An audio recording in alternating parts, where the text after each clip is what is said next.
Convido você agora a abrir a sua Bíblia no livro das Lamentações de Jeremias, capítulo 3, versículos de 19 a 24.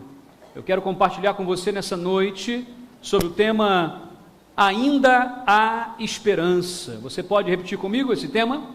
Ainda há esperança. Mais uma vez, mais forte. Ainda há esperança. Obrigado. Lamentações de Jeremias, capítulo 3, versículos de 19 a 24. Eu estarei lendo na Nova Versão Internacional, mas você pode acompanhar perfeitamente na sua Bíblia. Você que nos acompanha ao vivo pela internet ou através de uma gravação, abra também a sua Bíblia nesse instante. Eu ainda escuto folhas virando, então eu vou aguardar mais alguns segundos. Você que está com a Bíblia, chega perto de quem não tem. Você que não tem, chega perto de quem tem. Ok? Auxilie o seu irmão também, se houver alguma dificuldade. Lamentações de Jeremias, capítulo 3, 19 a 24.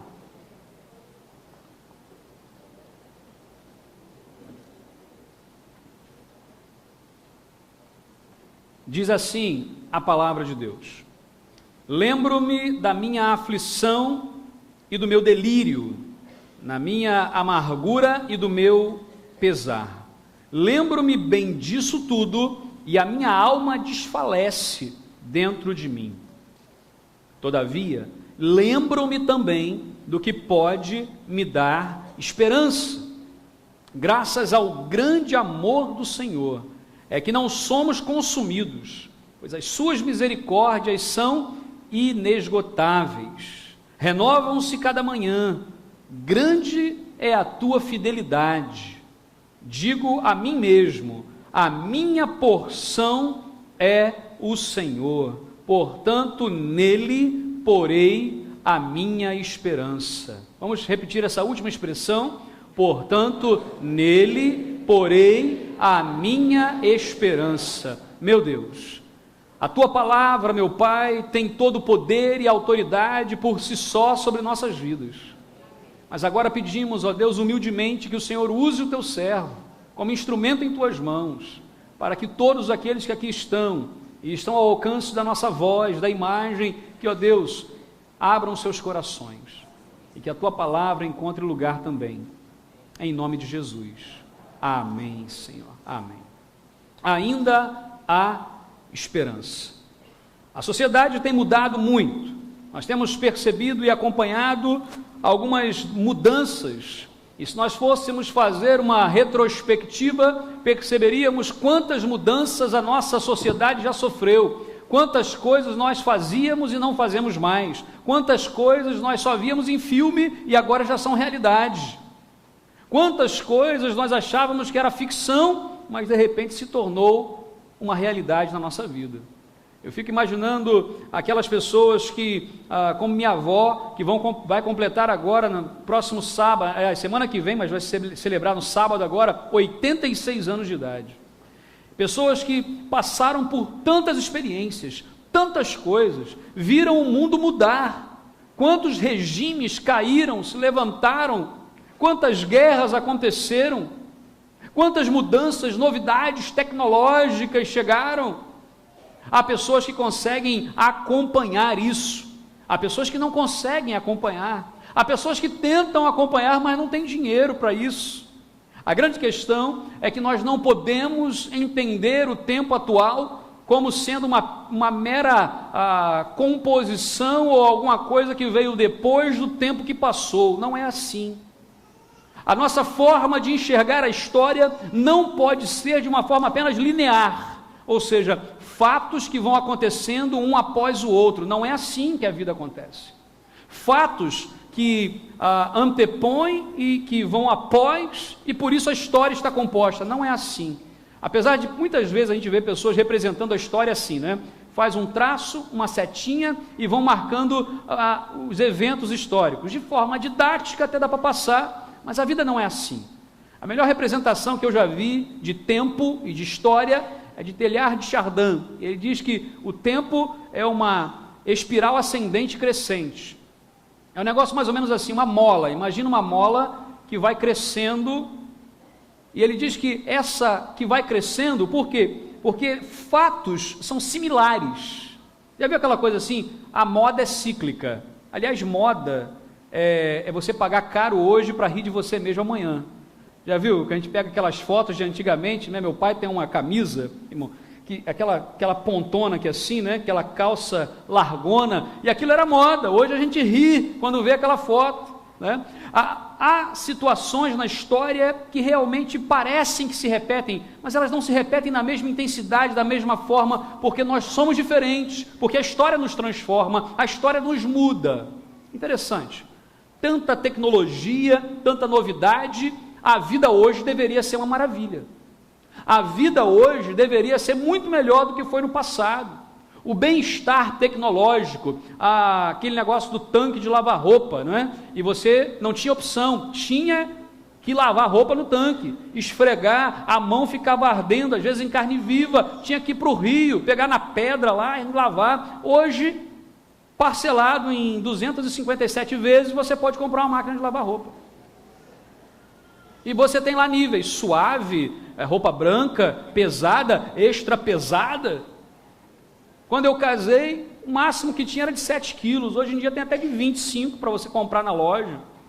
A gente comprou a nossa máquina, deu problema, porque tem uma fase do casamento que tudo começa a dar, tudo dá defeito, já viu? Queimou o micro-ondas, queimou a máquina de lavar, queimou tudo. E na época exatamente que filho está começando a gastar mais dinheiro, e tudo ao mesmo tempo, né? E aí nós fomos lá comprar a máquina, nossa era de 5 quilos, chegou lá, 15 quilos, era quase do mesmo tamanho, eu falei, não é possível. O quilo mudou, né? Mas é interessante porque ela por dentro ela cresceu, por fora, é porque tecnologia, é igual celular, né? Era aquele tijolão, hoje em dia o negócio é quase, daqui a pouco vai implantar na gente. Quando a gente começa a ver tudo isso, por que a gente não vive melhor do que no passado? Antigamente você tinha que, vai para a igreja, vamos fazer um almoço para a igreja toda, todo mundo tinha que pegar batata, cortar, descascar batata por batata. Hoje em dia tem formas mais fáceis para cortar, tem aquele negócio que você chega assim e faz tchum, tchum, tchum, tchum, não tem ainda não, mas tem para comprar, e é baratinho, nem elétrico o negócio, é só tchum, tchum. Por quê? Tecnologia. Agora, a vida não deveria ser melhor? Por que tanta gente não vive feliz hoje? Por que tanta gente está infeliz? Por que tanta gente vive sem esperança nesse tempo, no nosso mundo? Onde está a esperança? Nunca se viu tantas pessoas solitárias, exatamente na época da hipercomunicação, que todo mundo está conectado com tudo, pessoas estão se suicidando por conta da solidão, pessoas que estão entrando na depressão por conta da solidão. Mas e as redes sociais? Outro dia eu dei até o exemplo aqui, estava o irmão Ricardo, agora está o irmão Zé Carlos, nada substitui, né, um abraço, assim, ó, bem gostoso. É por isso que dá para acompanhar a celebração pela internet. Eu sei que talvez você esteja nos acompanhando, está no leito de um hospital agora, ou está acamado em casa, ou viajando a negócios, mas quando você puder, venha e receba um abraço, porque nada substitui o calor humano. Meus queridos, nunca se viu tantas pessoas com depressão, nunca se viu tantas pessoas dependentes de remédio tarja preta. Parece que remédio tarja preta virou balinha. E veja bem, eu não estou criticando você que precisa tomar esse remédio por recomendação médica para tratar da sua saúde, não. Ok, você tem que tratar da sua saúde. Mas eu estou dizendo que cada vez mais pessoas estão se aprofundando, ou mergulhando, ou afundando em situações, e a gente fala assim, meu Deus, a vida hoje deveria ser melhor, está tudo tão melhor, os ônibus estão melhores, os aviões estão melhores, hoje passagem, dependendo de onde você vai, vale a pena ser de avião, porque fica mais barato do que de ônibus. Quando é que quando eu era criança eu conseguia andar de avião? Nunca, porque não dava, era melhor andar 4 dias de ônibus para chegar lá no Nordeste. Hoje em dia você vai lá na passagem, lá de madrugada, fica olhando, você compra lá por R$99, e parcela em 12 vezes sem juros. A grande questão que eu estou colocando para os irmãos é que a vida hoje que deveria ser uma vida mais fácil, mais feliz, tem trazido infelicidade para muita gente. E quando a gente fala isso, eu não estou falando apenas daquele que ainda não tem Jesus no seu coração, eu estou falando também para aquele que já tem Jesus na sua vida, mas que, se for sincero, vai dizer: realmente, pastor, eu tenho momentos na minha vida, eu creio em Jesus, eu sou piedoso, mas eu passo por momentos de infelicidade, momentos de decepção, desespero. E a palavra desespero é falta de esperança. E quando não há esperança, não há sonho. A amargura toma conta da gente. Há um clima de decepção no ar. Não sei se os irmãos têm acompanhado, acredito que todos temos acompanhado, não é? No último mês, pelo menos, quantas decepções estão vindo à tona. As pessoas estão decepcionadas com as ideologias. As pessoas estão decepcionadas com os seus governos constituídos. As pessoas estão decepcionadas com a democracia. As pessoas estão decepcionadas com as nações poderosas do mundo. As pessoas estão decepcionadas com a pós-modernidade. As pessoas estão decepcionadas com a igreja. As pessoas estão decepcionadas. Por isso tanta manifestação. Parece que amanhã vai ter mais. A insatisfação, a decepção, o desespero tem tomado conta do nosso país e do mundo, das pessoas. Quando nós nos voltamos para Deus e buscamos nele a resposta, aí sim, a esperança é possível. Ainda há esperança, ainda há esperança. Se houver esperança, haverá sonhos, sonhar. Quando você deixa de sonhar com a vida, você está em desespero. Porque quando você tem esperança no Senhor, você sonha. Independente da sua situação financeira, independente da sua situação de idade, a gente fala assim: ah, pastor, não dá para sonhar mais não, já estou na descendente da vida. Enquanto há fôlego, há vida, há sonho, e Deus tem para você um projeto. Creia nisso. Haverá vida, haverá felicidade. O livro das Lamentações de Jeremias é bem peculiar, né? Será que a gente, quando lê assim, será que esse é um livro só de lamentações? É um livro só de reclamação? É um livro só de tristeza? Será que é um livro só de decepção? E o que eu quero dizer para você é um retumbante não. Esse livro fala, acima de tudo, da esperança, do relacionamento homem-Deus, Deus-homem, da relação que é possível. Um livro lindo de ser lido e compreendido. Palavra de Deus para os nossos corações. Eu quero então compartilhar com você 3 aspectos importantes nesse texto. Em primeiro lugar, tenha esperança, mesmo com o seu passado. Vamos ler a palavra juntos? Todos juntos? Lembro-me da minha aflição e do meu delírio.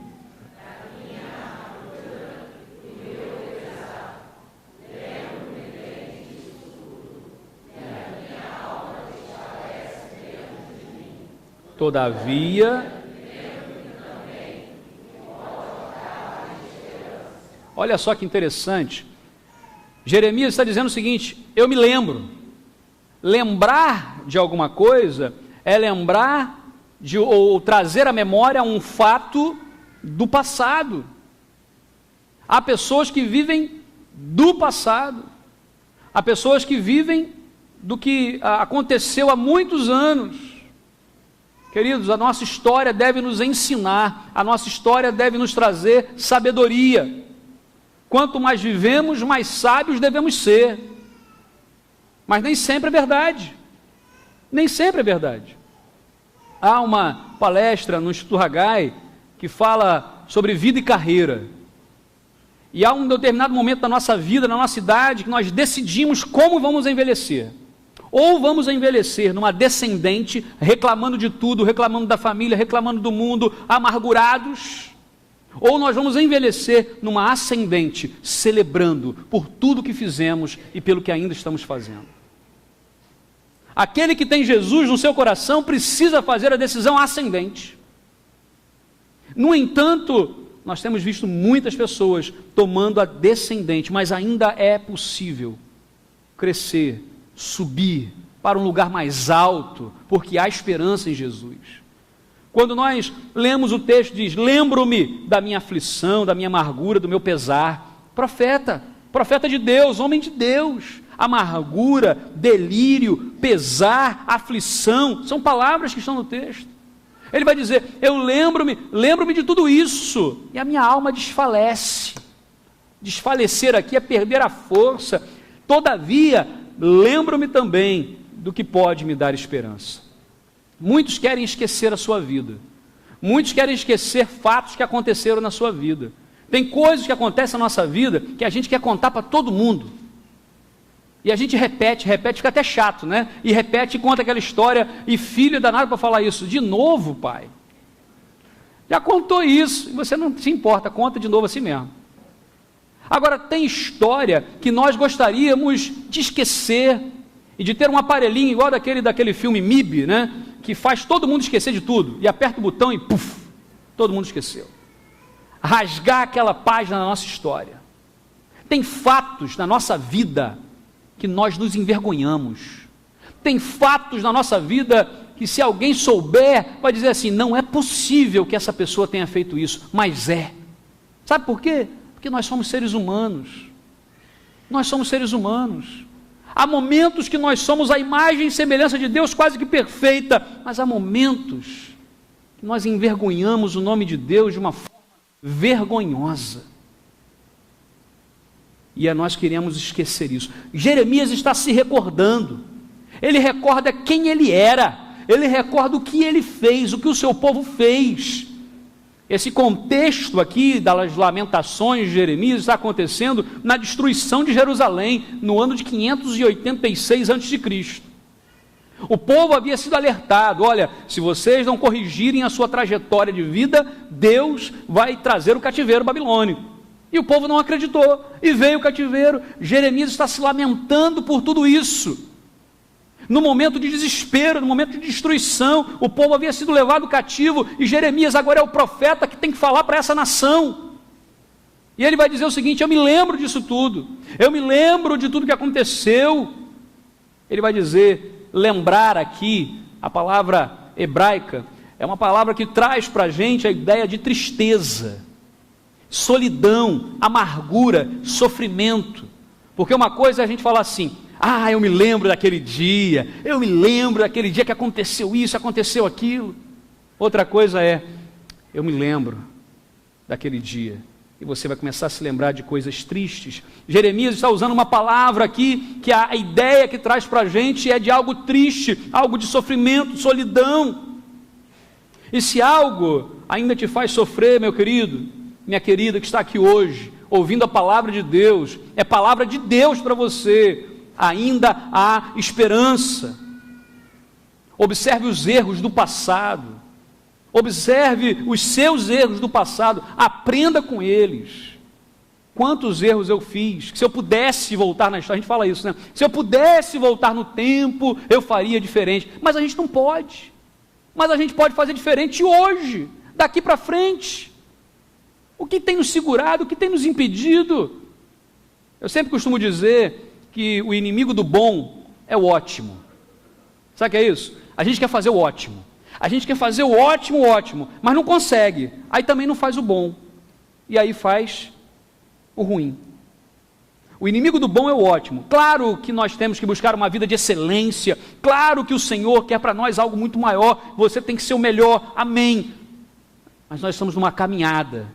E enquanto não conseguimos alcançar o alvo que está fixo, vamos fazendo o bom para alcançar o ótimo. O grande problema é que a gente hoje não tem muitas vezes feito nada. Não despreze as experiências que você teve na sua vida, sejam experiências boas ou ruins. Quantas vezes meus filhos vêm trazer experiências que eles estão passando, e eu me sento com eles e conto histórias para eles que eu me senti derrotado naquele momento. para que eles entendam que eu sou humano. Porque muitas vezes nós escondemos isso dos nossos filhos, dos nossos netos. Parece que nós somos super-homens, super-mulheres, que não temos problema. E quando falhamos, aí nós vemos uma cobrança. Isso acontece também com o seu colega de trabalho, com o seu vizinho, com aquela pessoa da sua família que ainda não conhece a Jesus. Porque quando a gente às vezes passa uma imagem de que nós somos os super-humanos, e nós não choramos, nós não passamos por problemas, não passamos por decepções, não ficamos deprimidos, não ficamos com raiva. As pessoas olham para a gente, nossa, é um semideus. E aí quando a gente falha, a cobrança vem. Mas você que é crente, quantas vezes você já ouviu isso? Você não pode fazer isso. Porque nós vendemos uma imagem de perfeição, quando perfeitos nós não somos. É interessante observar isso. Observe o passado. Jeremias está trazendo. Eu me lembro, e o texto é muito claro. Ele vai dizer, olha, eu me lembro da minha aflição. Você já teve aflito? Lembra da sua aflição? Eu me lembro do meu delírio. Sabe aqueles delírios que a gente fala besteira, que a gente zomba de Deus, que a gente coloca Deus na parede, coisas que a gente tem vergonha de falar em público? Eu nunca fiz isso. Hipocrisia, todos já fizemos. Quantas coisas aconteceram e nós falamos, Senhor, não é possível isso. E há coisas que acontecem com a gente que a gente não acredita. Lembro-me do meu delírio, lembro-me da minha amargura. Amargura, sabe aquele negócio ruim? É amargo. Amargura traz a ideia de algo que é azedo. Eu me lembro disso, Jeremias está dizendo. Eu me lembro do meu pesar. Eu me lembro de tudo isso e a minha alma desfalece. Está sendo honesto com ele mesmo. Queridos, se você quer a bênção de Deus na sua vida, seja honesto com você mesmo, seja honesto com o Senhor. E ele vai dizer que ele também se lembra daquilo que pode dar esperança. O esquecimento nem sempre traz solução. Aliás, na maioria das vezes, esquecer o passado, seja ele bom ou ruim, traz para nós amargura e pesar. Nós precisamos aprender com a nossa história. Segundo lugar, tenha esperança, pois o amor de Deus não acaba. Vamos repetir isso? O amor não acaba. Vamos ler o texto juntos. Todavia, lembro-me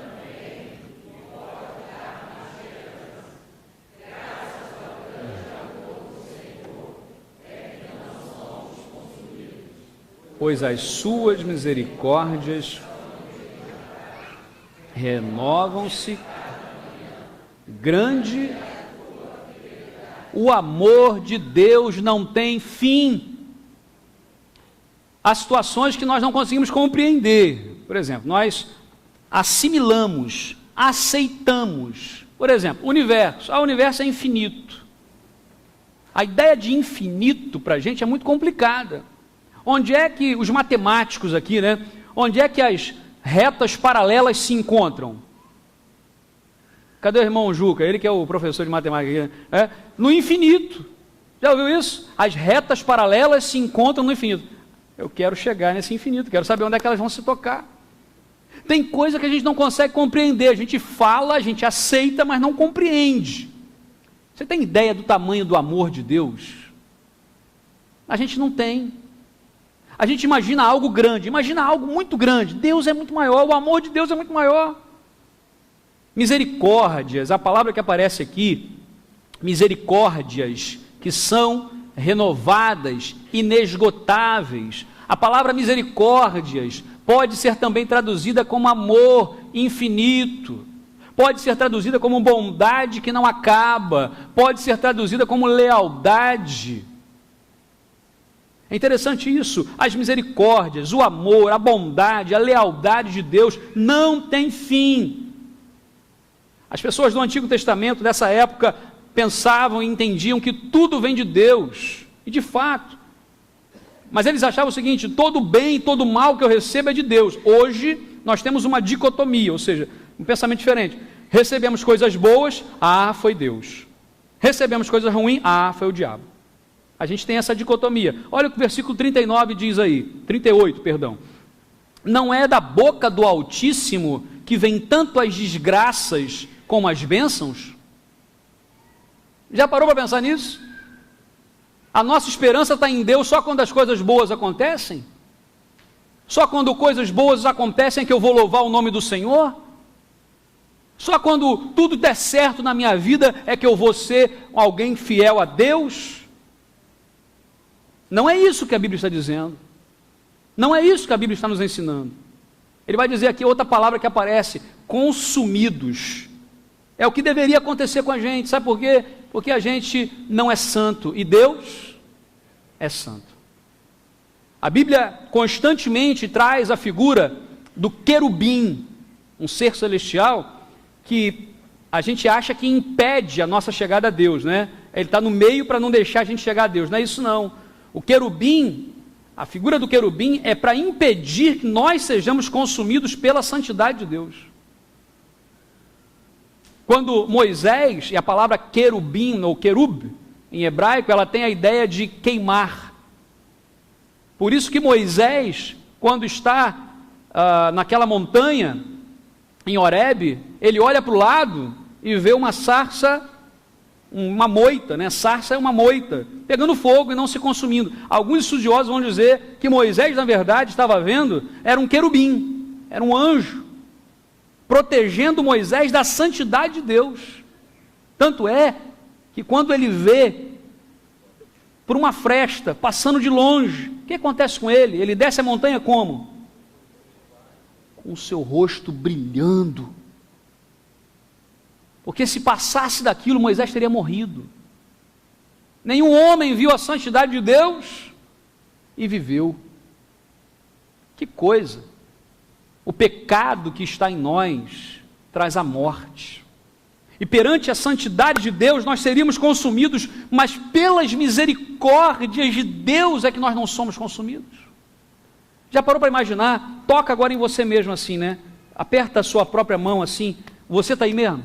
Bota aí, pode tocar assim. Deixa eu ver se eu estou aqui mesmo. Sabe aquela história? Vou me beliscar para ver se eu estou sonhando, né? Vê se é você mesmo. Se você está aqui agora, querido, é porque as misericórdias do Senhor se renovaram nesse dia. O dia 10 de julho de 2013, viveu e aconteceu pelas misericórdias do Senhor. Queridos, há uma palavra que aparece que é fidelidade. Fidelidade que significa firmeza, certeza, sustento contínuo. O amor de Deus é inesgotável. A esperança de Deus nunca acaba.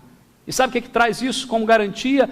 O próprio Senhor. Porque a Bíblia diz que passarão os céus e a terra, mas as minhas palavras não hão de passar.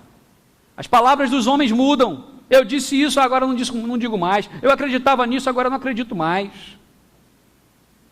Eu escrevi, então não conta.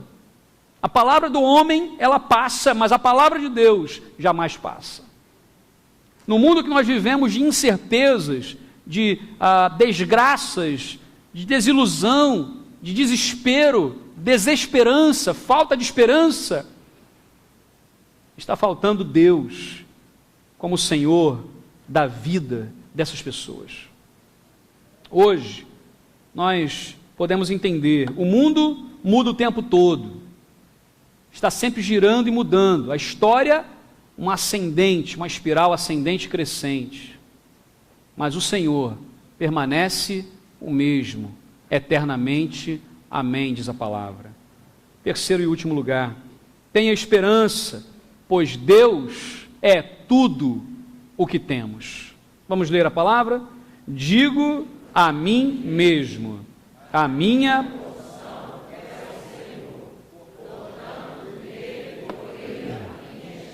olha que fantástico esse texto, a minha porção. A palavra porção aqui é a mesma palavra que Eliseu vai usar com Elias, dá-me porção dobrada.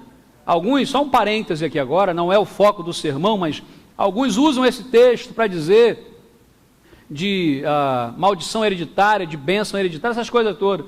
O texto ali está falando de herança. de herança. A porção dobrada. Não é que Eliseu tinha o dobro da bênção de Deus, é porque o primogênito recebia o dobro, ou pelo menos a metade de tudo que o pai tinha. Por isso todo mundo brigava para ser o primogênito. O que Eliseu está dizendo, dá-me porção dobrada do teu espírito, é: considera-me como um filho para você. Essa é a expressão. Essa é a expressão que está ali. Considera-me como um filho, dá-me porção. É essa palavra que está aqui. A minha porção, a minha herança é o Senhor. Senhor, considera-me um filho para o Senhor. Seja o meu pai. Essa é a ideia. Seja o meu pai aqui, Senhor.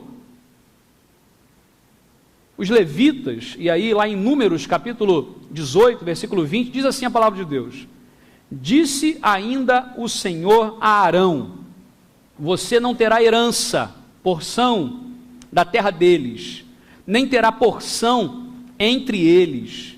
Eu sou a sua porção e a sua herança entre os israelitas. Você quer mais do que isso? O Senhor é a nossa herança, o Senhor é a nossa porção, Ele é a nossa esperança, Ele é tudo que nós temos. A gente às vezes fica muito materialista, a gente acha que não, Deus vai me dar, Senhor me dá, Senhor me dá, Senhor me dá. É claro que não é pecado conquistar bens materiais, não é pecado você trabalhar e crescer financeiramente, não é pecado isso não. A questão é achar que a esperança, que a felicidade está nisso, porque não está. O Senhor é a minha porção. Jeremias está dizendo: olha, eu estou lembrando disso, de tudo que aconteceu, tal, o povo foi levado cativo, mas eu trago à memória aquilo que me dá esperança. E a minha esperança é que o Senhor é a minha porção. Ele é o meu Deus, o meu Pai, e isso me traz paz e esperança. Yahvé, a palavra que aparece aqui é Yahvé, Jeová, Javé, o nome impronunciável de Deus, o nome que diz, Ele é, aquele que é, foi e será, Ele basta. Basta. 2 Coríntios, capítulo 12, versículo 9, a Bíblia diz assim: Paulo, quando está naquela crise com Deus e tudo mais, Deus fala para Paulo assim: minha graça te basta. A minha graça é suficiente, ela basta, e o meu poder se aperfeiçoa na fraqueza. Então por que é que quando a gente está fraco, a gente está mal, está tudo dando errado, a gente acha que Deus se abandonou a gente? Porque se é na fraqueza que o poder de Deus aperfeiçoa, louvado seja o nome do Senhor. Quando eu estou mal, louvo ainda mais o nome do Senhor. Querido, quando você estiver mal, quando tiver aquele dia que você não quer sair de casa, louve o nome do Senhor, você vai ver a diferença. Pega um salmo, se você não souber cantar, começa a ler o salmo. Estou dando um exemplo do salmo porque é mais fácil você, né? Tantos salmos são cantados, né? Então nós cantamos, ler é poesia. Sabe, no meio dos louvores, o Senhor Deus habita. O coração quebrantado não desprezará o Senhor. Deus é o nosso tesouro, Deus é a nossa herança, nossa porção, diz a Bíblia. E por isso é que ainda há esperança. Jeremias, ele viu toda a desgraça do seu povo, mas Jeremias não perdeu a esperança em Deus. Ele lembrava do seu passado, trazia a memória, eu me lembro. Ele lembrava das mazelas do seu povo, o povo se desviou, o povo fez o que era mal aos olhos do Senhor, o povo, ele lembrava. Mas acima de tudo ele lembrava que a sua esperança estava no Senhor. Versículo 29, eu quero encerrar esta palavra com o versículo 29. Versículo 29 diz assim, desse mesmo texto: ponha o seu rosto no pó, talvez ainda haja esperança. Esse é o conselho que eu quero dar para você nessa noite. Eu não sei como é que está a sua vida, eu não sei como é que você está, como é que está o seu coração. Nosso coração precisa ser tratado por Deus. Deus precisa tratar com a gente. O conselho da palavra de Deus para você hoje é esse: ponha o rosto no pó, talvez ainda haja esperança. Eu quero convidar você nesse momento a fechar os seus olhos, a curvar a sua cabeça, a colocar a sua vida diante de Deus e de fato crer que ainda há esperança. Ainda há esperança. Situações que estejam tirando a sua paz, a sua alegria, ainda há esperança, meu irmão. Se você ainda não entregou a sua vida a Jesus, está conosco hoje aqui ou está assistindo esse sermão, em nome de Jesus, entrega a sua vida ao Senhor. Ele é a nossa porção, é a nossa herança. Ele é o nosso Deus. Tudo vem dele, por Ele, para Ele, são todas as coisas. Coloca a sua vida agora diante do Senhor.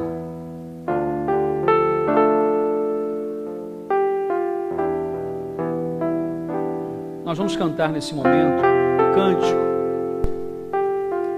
que fala sobre esperança, fala sobre vigor, sobre vida. Eu quero pedir a todos aqueles que, ao ouvirem a palavra do Senhor nessa noite, entendem que necessitam que a sua esperança seja renovada e creem como Jeremias: eu posso me lembrar de tanta coisa, mas eu também me lembro de que o Senhor é o meu Deus, a minha porção. Eu quero trazer à memória aquilo que me traz esperança.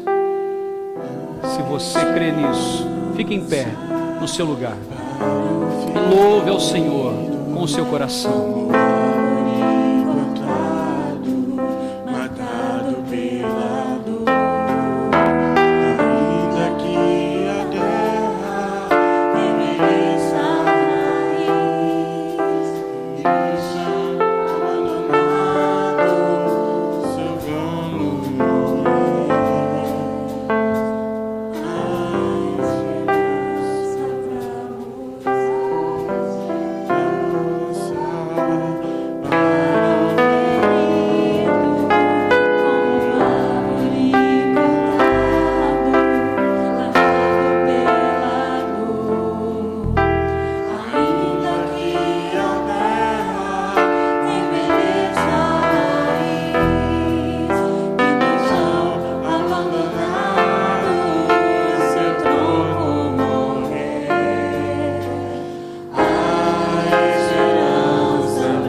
Ponha o seu rosto no pó, talvez ainda haja esperança. Eu vou me ajoelhar. Quem quiser e puder, faça dessa forma. Se você não puder, fique em pé ou assentado, mas com o seu coração diante do Senhor.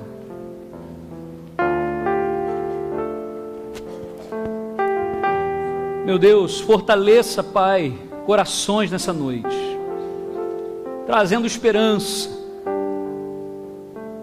Nós lembramos do nosso passado hoje, Pai. Fatos que nos trazem alegria, orgulho, mas também fatos que trazem vergonha, dor sofrimento. Fatos onde nós fomos fiéis ao Senhor e bendizemos o teu nome, mas também fatos onde fomos infiéis e desprezamos o Senhor. Meu Deus, nós entendemos que apesar de nossas mazelas, o teu amor não tem fim. As tuas misericórdias se renovam a cada manhã. E essa é a razão de não sermos consumidos pela tua santidade, Pai. E pedimos, ó Deus, em nome de Jesus, que vivamos na perspectiva de que o Senhor é a nossa porção. Isso precisa ser o motivo da nossa vida, do nosso louvor, da nossa adoração, das nossas decisões, das nossas palavras, das nossas atitudes. Ainda há esperança, e nós colocamos o nosso rosto no pó perante o Senhor e cremos no teu poder. Oramos, meu Deus, em nome de Jesus, em nome do Senhor Jesus. Amém, Senhor. Amém. Dê um abraço à pessoa que está perto de você, um aperto de mão, diga: Deus te abençoe, em nome de Jesus. Deus abençoe. Amém. Amém.